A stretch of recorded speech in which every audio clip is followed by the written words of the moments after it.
Pendant que j'habitais en Europe, j'ai pu visiter plusieurs distilleries dans différents pays. J'ai goûté de merveilleux produits issus d'un savoir-faire ancestral. À mon retour au pays en 2006, on comptait sur les doigts d'une main les distilleries québécoises.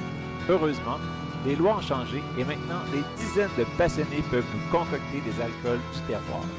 Je suis Patrick Tousignan et je vous invite à m'accompagner pour découvrir les distilleries du Québec.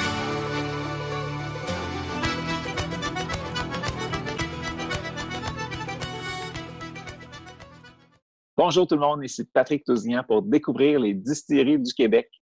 Aujourd'hui, je suis avec André Trudeau de la distillerie Pirate du Nord. Salut André. Salut, ça va? Oui, super. Puis toi? Ben oui, excellent. Dans cette belle confinement de COVID. Ah oui, ben que là, le monde va être familier avec ma cuisine, mais que je reçoive après, là, tout le monde va la connaître, cette cuisine-là. Nice. Parle-moi donc comment t'es venu l'idée de partir une distillerie? Ben c'est ça, écoute, c'est vraiment une histoire assez fou de mon côté, là. En fin de compte, ça a tout commencé avec ma femme. Je l'ai rencontrée complètement au hasard quand j'étais en vacances en Croatie. Toutes les familles croates, ils ont chacun un petit terrain un peu dans la campagne. Et chaque famille croate qui a un petit terrain dans la campagne, bien sûr, a une vieille grange dans la campagne. Et cette vieille grange-là a toujours un vieux alambic qui servait jadis à faire les différentes spiritueux de brandy, de rakia, de tous les différents produits de même, là. Alors, une des premières choses qui s'est passée, c'est quand j'ai rencontré la mère à ma femme. Elle m'a dit, bon, mais regarde, tu fais partie de la famille, je vais vous montrer comment faire la distillation. Elle m'a assis en avant du vieux alambic en cuivre sur un petit feu avec du bois, là, puis vraiment, elle m'a montré comment faire la distillation de façon extrêmement artisanale. Il y a pas de valve, il n'y a pas de thermomètre. Tu te à 100% avec... bon, si tu veux plus de chaleur, ben tu rajoutes du bois. Si tu veux moins de chaleur, ben tu élimines un peu de bois. Tu sais. Puis la fermentation, écoute, c'était vraiment pas c'était pas de la fermentation bien organisée avec des levures achetées. Là. C'est vraiment genre, on a trouvé des poires à terre, on a tout mis ça dans une espèce de gros baril, on ferme ça, puis on revient dans 6 mois. C'était très, très, très sauvage. Là. Mais veux pas, ces techniques-là, une fois que tu commences à connaître les techniques de base de distillation sur l'équipement artisanal de même, ben, tu peux quand même aller appliquer ça par la suite sur l'équipement un petit peu plus spécialisé. Fait en tout cas, ça laissait ça de même. J'ai retourné chez moi. Ma femme m'a suivi par la suite. Et là, pour Noël une année, elle m'a acheté un mini alambic, à quel point que je tripais vraiment là-dedans. Fait que j'ai commencé à faire un peu de distillation chez moi de façon complètement légale, si le gouvernement m'écoute. Parce qu'effectivement, la distillation chez nous, c'est quelque chose d'illégal au Canada, au Québec. On n'a pas le droit d'utiliser un alambic. Mais donc, je faisais surtout de la distillation d'eau, qui est légale. De l'eau et rien d'autre que de l'eau. Les huiles essentielles. Oui, effectivement. Fait que avec ces techniques-là, écoute, j'ai continué à travailler, à faire mes petits produits pour le fun. Puis à un certain point, j'ai eu comme de la vraiment bad luck, puis de la good luck un peu en même temps. J'ai eu de la mauvaise chance parce que dans le fond, mes deux parents sont décédés de cancer. En fin de compte, j'ai perdu environ 7 différentes personnes de cancer variées à travers les 10 dernières années. C'était vraiment un moment assez rough dans ma vie. Puis, fait que j'ai eu vraiment de la bad luck de ce côté-là. Mais la good luck, c'est que mes parents, c'était pas du monde dépensier du tout. En fin de compte, leur argent de retraite, ils l'ont vraiment, vraiment pas dépensé. Ils n'ont pas pu l'utiliser. Fait qu'ils m'ont légué quand même un petit montant nécessaire. Avec ça, j'ai réussi. J'ai dit, bon, ben, qu'est-ce que je peux faire avec? Puis je voulais faire quelque chose à leur honneur. Alors, j'ai dit, bon, ben, regarde, j'adore vraiment faire la distillation. Les produits sont vraiment bons. Je trouve que je pourrais peut-être faire un peu de cash avec. Puis là, tu t'es installé à Mirabel, au nord de Montréal. La grande raison pourquoi je me suis installé à Mirabel, c'est à cause de l'eau. Mirabel, c'est connu quand même de façon nationale, internationale peut-être même au niveau de leur qualité d'eau. On a une compagnie d'eau de source à Mirabel qui vient chercher leur eau directement ici. Puis mon eau est tellement pure que j'ai fait des tests, puis au point que même quand je fais de la fermentation, des fois j'ai besoin de rajouter des sels minéraux parce que les pauvres petites levures, ils ont rien à bouffer des fois, tellement qu'il n'y a rien dans l'eau. Fait que non, l'eau est exceptionnelle. Quand ton produit fait 40%, 44% d'alcool, ben le restant, c'est quoi? C'est de l'eau. Ben, si ton eau goûte pas bon, ben ton produit va pas goûter bon non plus. Fait que nous autres, on a vraiment misé sur la qualité d'eau principalement. Puis après ça, par la suite, bien sûr, ben, c'est au niveau des techniques de distillation. Là. Fait que là, en ce moment, tu as combien de produits à SAQ? En ce moment, on a 3 produits en tout, dont 2 à la SAQ. Les 2 produits à la SAQ, en fin de compte, c'est le Bootlegger Botanique numéro 3, qui est notre gin reposé, et le Bootlegger Botanique numéro 7, qui est notre gin saisonnier au griotte. Et le 3e petit produit, c'est un produit qui, en fin de compte, était censé de commencer la vente à la distillerie en même temps que la pandémie. Fait que là, on a mis un petit stop sur ça parce que ça nous tentait pas de faire le monde se déplacer en pleine pandémie. On trouvait ça vraiment pas raisonnable. Mais maintenant qu'on commence à rouvrir l'économie un petit peu, on va s'organiser peut-être pour faire des ventes. Exemple, tu passes en arrière du parking, je te donne une bouteille à travers ta fenêtre, puis on fait ça en vite. Ça, c'est notre rhum. Notre rhum qu'on travaille depuis 2018 avec, c'est un rhum ambré épicé tout à fait à 100% fait au Québec. Là. Ça, c'est vraiment le fun. On y attendait depuis longtemps. Toi, tu importes ta mélasse, puis tu me parlais aussi d'un espèce de jus de canne séché. C'est ça. Fait que nous autres, en fin de compte, on utilise notre mélasse. C'est la mélasse qui vient de la plus vieille compagnie d'importation au Canada, qui est Crosby. Fait qu'on importe notre mélasse directement des Caraïbes avec eux autres. Une fois qu'on a notre mélasse, on mixe ça avec du jus de canne déshydraté, qui est dans le fond du panela. Ce qu'ils font, c'est qu'ils prennent la canne puis ils la pressent. Puis une fois qu'ils ont pressé la canne, ça fait comme une espèce de jus. Fait que là, ils continuent à laisser sécher puis à mettre ça dans des plus en plus petits tas jusqu'à ce que ça fait une espèce de bloc de sucre de canne, en fin de compte. C'est comme du sucre vraiment, vraiment, vraiment pas raffiné. C'est encore des petits bouts de plantes à l'intérieur, etc. Fait que j'utilise ça en même que la mélasse. Puis après ça, ben, on fait une fermentation qui est beaucoup plus longue que les fermentations qu'on va retrouver dans le fond aux Caraïbes, parce que les levures qu'on utilise aux Caraïbes, c'est des levures qui sont habituées à des belles petites températures, à des belles humidités, du 32 degrés Celsius, le petit vent qui vient de la mer. C'est bien joyeux pour ces petites levures-là. On s'entend que le Québec, c'est pas exactement ces températures-là qu'on ressent. Alors, on a trouvé des levures un petit peu plus adaptées à nos températures. Fait une fermentation qui est un petit peu plus longue. On parle environ de presque 2 semaines le temps que la fermentation se fait, tandis qu'aux Caraïbes, ça peut être 1 semaine, 4-5 jours, dépendamment. Fait que nous autres, on fait vraiment une fermentation plus longue. Une fois que la fermentation est faite, bien là, on va faire la première distillation où on va sortir le produit. Et après ça, on va procéder à une deuxième distillation du rhum pour vraiment aller chercher le rhum. Par la suite, on va le faire vieillir en fût de bourbon qu'on a torréfié. En fait, on a mis un char dessus, une torréfication le plus brûlé que tu peux avoir un baril avant que le baril se désintègre. C'est vraiment, c'est noir. On appelle ça peau d'alligator. Parce que le bois à l'intérieur devient vraiment comme une peau d'alligator, il est en train de lever. Alors ça, c'est le niveau de char qu'on met sur notre baril. Et là, par la suite, ben, ils vieillissent minimum 1 an, soit 2 ans. Puis par la suite, on sort du baril et on l'épice. Alors, on épice avec un mélange on utilise le sirop d'érable du Québec. On utilise l'écorce de bouleau, on utilise agrumes et un poivre long et églantier. Fait que dans le fond, on fait un petit peu épicer légèrement.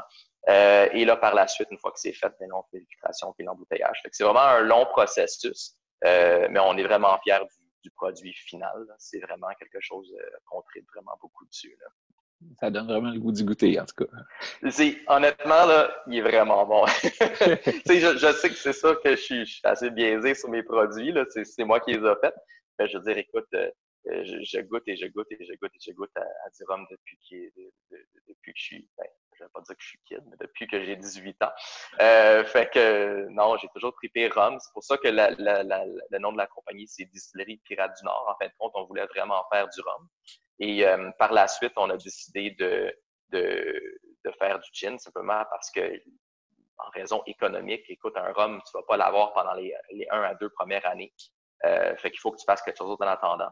Fait qu'on a fait le Bootlegger Botanique numéro 3, qui est un gin assez complexe. En fin de compte, on est la troisième distillerie au monde d'utiliser des éléments à l'intérieur, spécifiquement la racine de pissenlit, qui est notre élément clé de toutes nos gins. La racine de pissenlit, c'est ce qu'on utilise pour remplacer, en fin de compte, la racine d'iris. C'est une racine qui est amère, qui est terreuse, qui a vraiment un caractère intéressant. Alors, quand on va faire la distillation, nous autres, on utilise cette racine-là, bien sûr avec le restant d'aromates. Et après ça, on va faire vieillir 2 mois avec du bois de chêne, du bois de pommier, le Bootlegger Botanique numéro 3, qui lui donne une belle petite couleur or, ce qui fait vraiment un bon petit produit qui peut être bu straight sur une glace. Tu sais, je n'étais pas un amateur de gin dans le temps, fait que moi, vraiment, je voulais faire quelque chose qu'on pouvait boire vraiment straight, là, comme pour les amateurs de rhum, les amateurs de scotch. Puis là, ben, ça a vraiment, vraiment bien marché. On a gagné médaille d'or à New York, au New York International Spirit Contest, la première année qu'on l'a lancé. Fait qu'on s'est senti quand même assez bien de voir qu'effectivement, le produit était bien apprécié par le monde. Puis après ça, tout le monde qui goûte à date, il donne des commentaires vraiment incroyables. Puis après ça, l'année passée, on a lancé notre deuxième produit, qui est le Bootlegger Botanique numéro 7, qui est un gin infusé aux cerises griottes. C'est nos cerises à nous, c'est des cerises qu'on pousse. En fin de compte, ces cerises-là, c'est des cerises qui étaient adaptées au terroir québécois, au terroir canadien. C'est des cerises de l'Université de Saskatchewan, hybridisées pour notre climat dégueulasse au Québec, au Canada. Ils peuvent survivre dans zone 2. Tu sais, tu peux le planter à Rouyn-Noranda, puis ces cerises, ils vont être assez, ils vont donner beaucoup de fruits, là. C'est fait que ces cerises-là, c'est la série Romance. Alors, nous autres, on a poussé ça il y a quelques années. Fait que l'année passée, on a eu environ 40 livres de cerises, ce qui était assez pour nous faire une première batch de gin saisonnier. Fait qu'on a fait environ 2000 bouteilles. On a vendu la très grande majorité assez vite. Et à cause de la pandémie, en fin de compte, on a envoyé tout ce qu'on avait, tout ce qui restait à la SAQ pour, dans le fond, pour que le monde puisse quand même s'en acheter parce qu'on trouvait ça plate. Je recevais des commentaires quasiment tous les jours. Hey, on peut-tu passer ramasser une bouteille? On va être vraiment bien, on va pas toucher à rien. J'étais comme non, écoute, je préférais que tu restes chez toi. Mais là, finalement, on a dit, regarde, on va tout envoyer ça à SAQ. Puis ton rhum, il rentre en SAQ et tout? Fait que le rhum, non. Le rhum, en fin de compte, la première batch qu'on a sorti, parce que c'est sûr, en 2018, on a parti ça avec le peu d'argent que j'avais. Moi, j'ai vraiment tout fait ça moi-même. Et puis, on a parti ça en 2016. Mais le rhum a parti en 2018. Fait que, je veux dire, la première distillation, fermentation s'est faite en janvier 2018. Mais, je veux dire, quand j'ai parti la distillerie, les banques connaissaient pas c'était quoi les distilleries en 2015, en 2016. C'était pas quelque chose qu'ils connaissaient du tout. Et il y a aucune banque qui voulait nous aider, qui voulait nous supporter là-dedans. C'était vraiment à 100%. Ben, débrouillez-vous avec ce que vous voulez faire. J'avais des options, comme exemple, je pouvais aller chercher un prêt de 60 000 en échange d'un dépôt de 60 000 Fait que, écoute, j'ai dit, ben, à ce point-là, je peux juste pas me prêter de l'argent à intérêt, tu sais. Fait que finalement, j'ai tout parti ça moi-même, puis j'ai pas d'aide de banque. Fait que c'est ça, de notre côté, il fallait faire ça vraiment, vraiment de façon très, très pas trop chère. Fait que les premières distillations de rhum, on avait fait, dans le fond, les premiers barils, c'était 2 barils. Fait que là, on a d'autres barils qui se sont alignés par la suite, mais fait que les 2 premiers barils que j'ai ouverts, c'est ces 2 barils.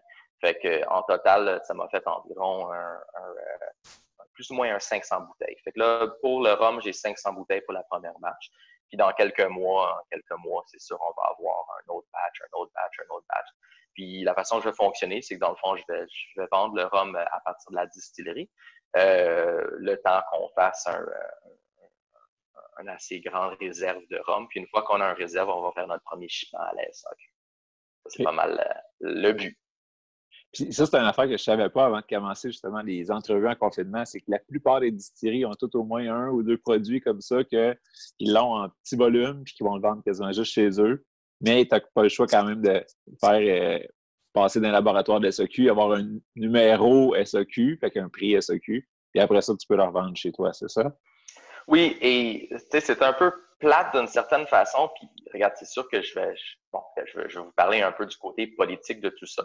Là, je fais quand même partie de l'Association des microdistilleurs du Québec. Et bien là, on est rendu l'Union des distilleurs du Québec. On vient juste, il y a un nouveau nom, en fait, qu'on vient juste d'envoyer aujourd'hui.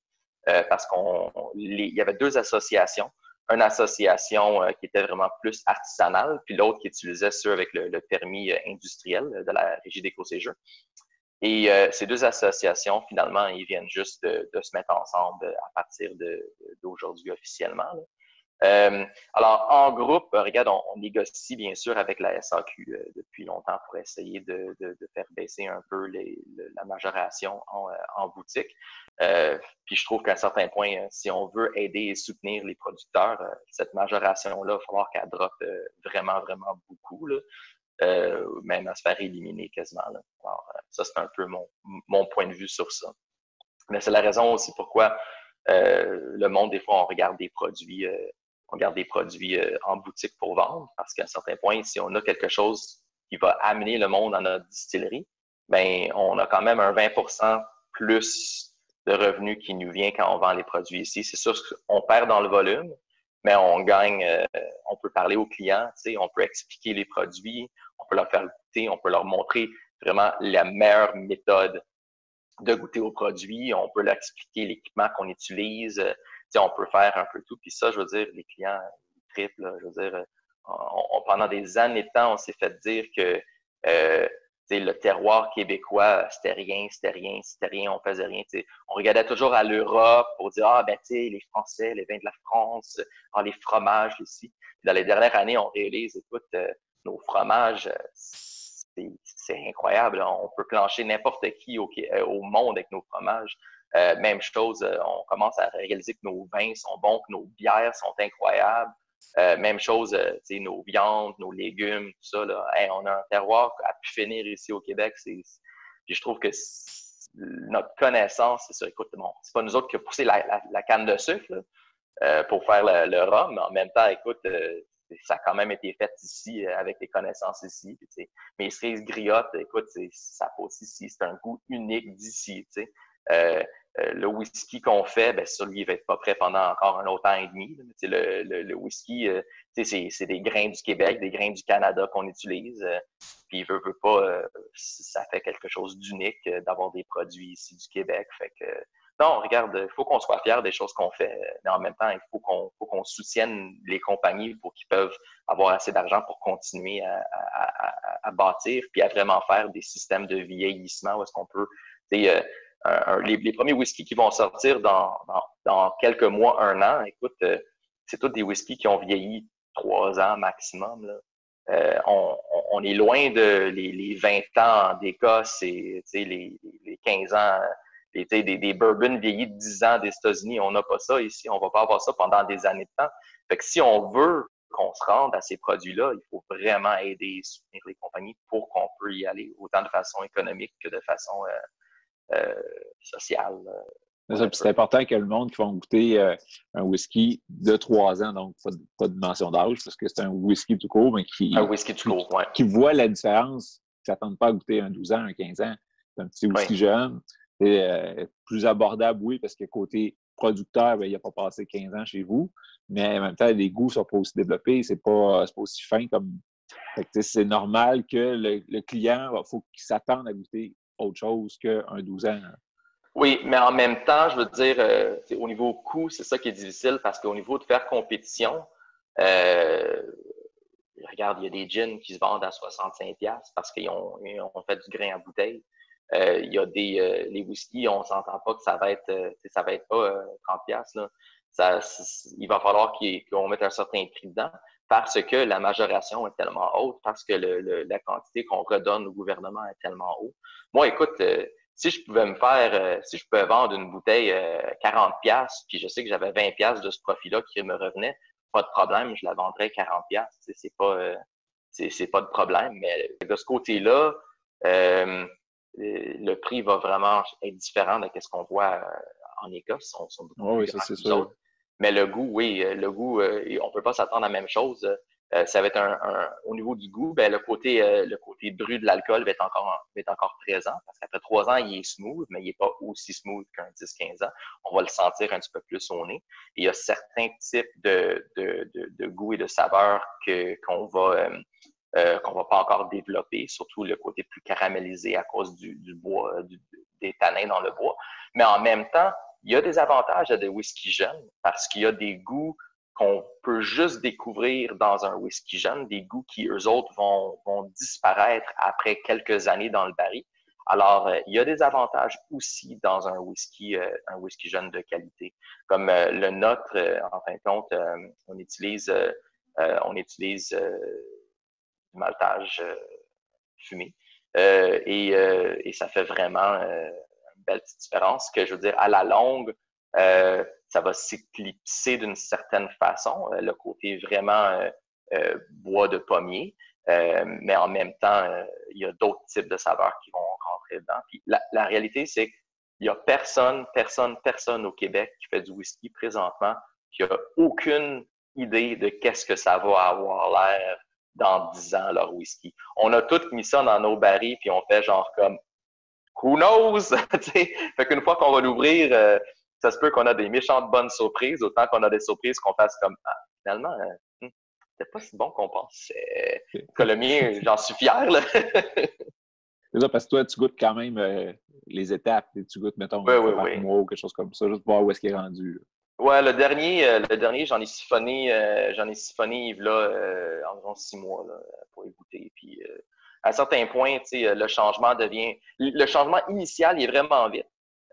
Puis après ça prend, les premiers 6 semaines, c'est comme un énorme changement. Les premiers 6 mois, encore un autre énorme changement. Puis après ça ralentit. T'as pas besoin de le vider à tous les mois pour le savoir. Fait que là, je suis rendu pas mal aux 6 mois que je m'en vais faire un petit taste pour voir où est-ce que je suis rendu. C'est pour ça, en fin de compte, que mon rhum, ça a pris plus de temps. Parce que je trouvais que les goûts se développaient vraiment intéressants dans le baril. Et là, j'étais comme, tu sais quoi? J'ai pas un manque énorme de cash pour l'instant. On va le laisser dans le baril, puis on va le sortir un petit peu plus loin. Donc. Puis est-ce que tu vas aller nous montrer tes installations, tes alambics? Ben oui, on va faire ça. Je vais essayer de me promener sans défaire tout ce qui se passe. C'est sûr que chaque distillerie est vraiment unique.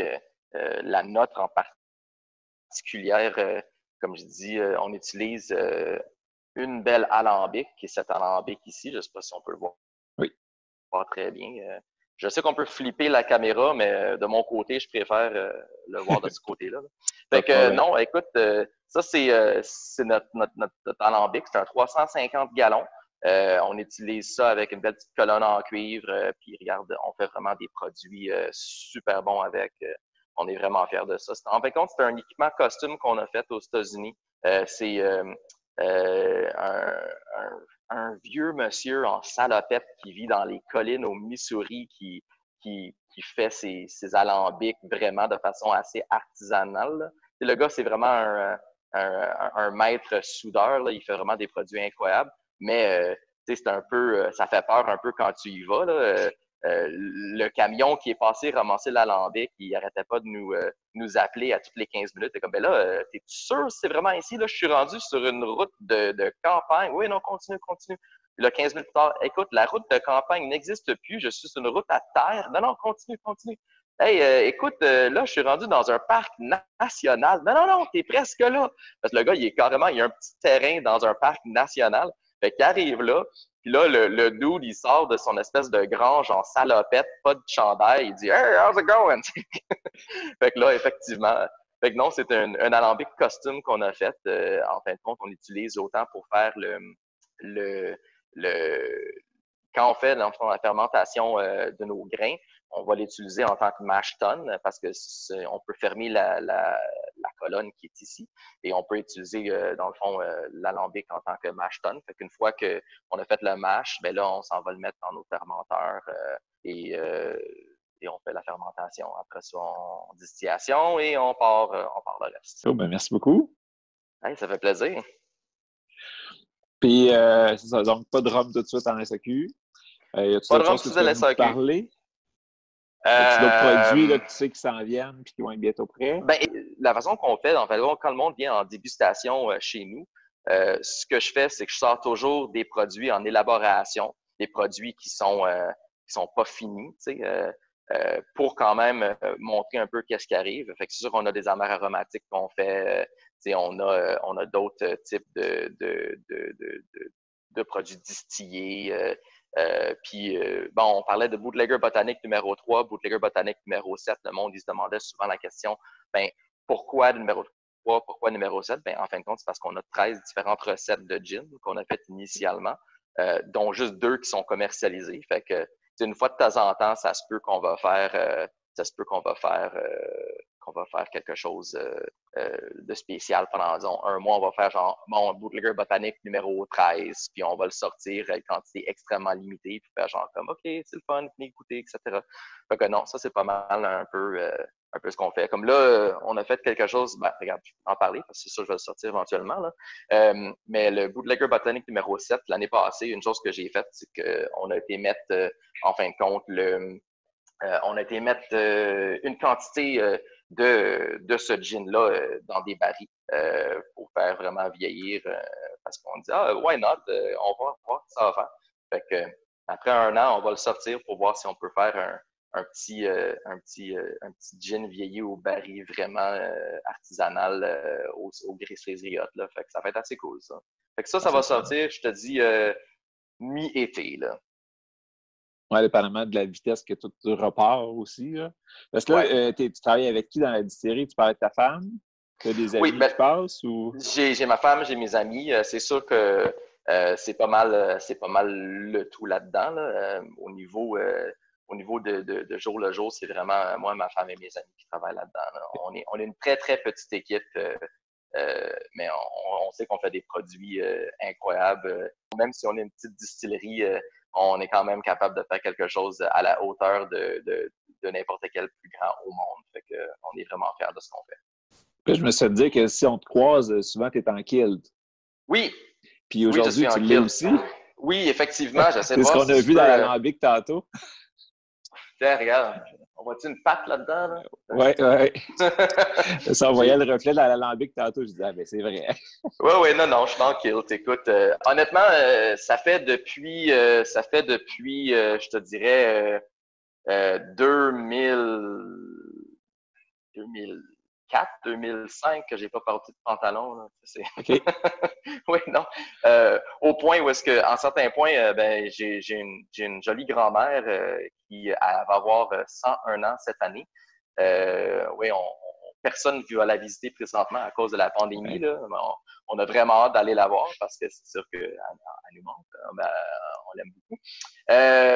Fait que là, l'année passée, pour ses 100 ans, elle avait demandé que tous les hommes s'habillent en dessous de cravate, pantalon, etc. Fait que là, j'étais comme, shit, j'ai pas de pantalon, damn! Fait que j'ai besoin d'aller m'acheter des pantalons pour la première fois depuis des années de temps pour que, dans le fond, je fit dans le code vestimentaire de ma grand-mère de 100 ans qui voulait vraiment voir les hommes habillés chic. Fait que, écoute, c'est correct. Un énorme merci, André. Hey, ça fait plaisir. C'est vraiment super d'avoir découvert tes produits un petit peu plus parce que à chaque fois qu'on se promène dans la SAQ, il y a tellement d'offres qu'on voit ça. Puis en plus, Bootlegger Botanique, à premier coup d'œil, c'est pas québécois. C'est un nom comme Bootlegger, c'est plus anglophone, là, on s'entend. En ne le connaissant pas, on n'est pas porté à y aller. Et là, on sait à quoi s'attendre. Oui, ben tu sais, c'est intéressant aussi parce que bootlegger, tu sais, c'est parce qu'on n'a pas de mot pour ça. C'était le mot anglais, mais c'était le mot qu'on utilisait au Québec dans le temps qu'on faisait justement les ventes durant la prohibition aux États-Unis. On avait des bootleggers, surtout dans les cantons de l'Est. On avait dans le Nord aussi. Tu sais, c'est du monde qu'on avait ici au Québec. Mais on a utilisé le mot anglais parce qu'on n'avait juste pas de mots en français pour l'utiliser. Contre, tu sais, je pense que qu'est-ce qu'il dit sur la bouteille, là, ça dit Contrebande, contrebandier. Il n'y a pas vraiment de mots pour ça. Fait que nous autres, c'était vraiment genre comme, bon, bootlegger. Puis bootlegger botanique, c'est ce qu'on utilise des plantes là-dedans. Là. Ça reste dans l'esprit du pirate. Du pirate, c'est ça. On essaie de trouver, c'est quoi un pirate qui boit du gin? Ben, c'est un bootlegger. Ben, c'est super, ça.